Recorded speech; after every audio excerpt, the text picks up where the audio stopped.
السلام عليكم، يا مساء الورد، يا مساء الفل، يا مساء الهنا على اخواتي واصحابي وعيلتي الجميله. نورتوني في قناه نانا تشانل.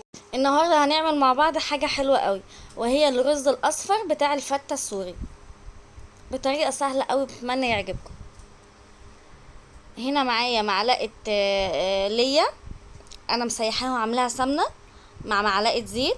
هنزل عليهم بالبهارات بتاعتي، وهي بودرة زعفران وورق لوري و عفوا بهارات فراخ وماجي وقرفة وفلفل اسمر وحبهان وفصين قرنفل، واقلب ده كله مع بعضه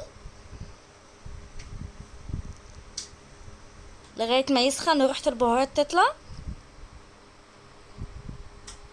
انزل عليها بقى بالرز بسمتي. انا هنا مع الرز بسمتي اللي عندي ما كانش مكفي، فزودت عليه رز مصري، وهتشوفوا شكله في الاخر كان تحفة مش باين اصلا. وهقلب المكونات كلها مع بعض.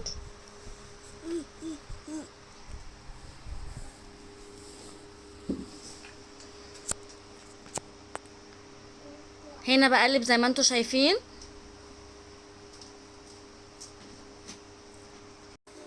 هفضل بقى اشوح فيه لغايه ما كله يتجانس مع بعضه، البهارات مع الرز. وهنزل عليهم بميه مغليه. هنا نزلت بالميه،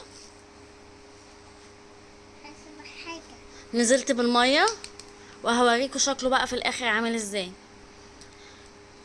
هنا كان معايا اتشرب او بدأ يتشرب. هوطي بقى عليه النار وهتشوفوا شكله في الاخر.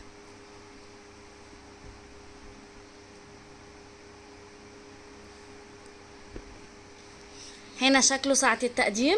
انا منزله كل حاجه لوحدها، لان الفيديو لو كان نزل على بعضه كان هينزل يبقى طويل قوي، فمنزله الشاورما لوحدها والرز لوحده والطوميه لوحدها. بتمنى الوصفه تعجبكم، ولو عجبكم ما تنسوش الاشتراك وتفعيل الجرس عشان يوصلكم مني كل جديد. اسيبكم في رعايه الله، مع السلامه.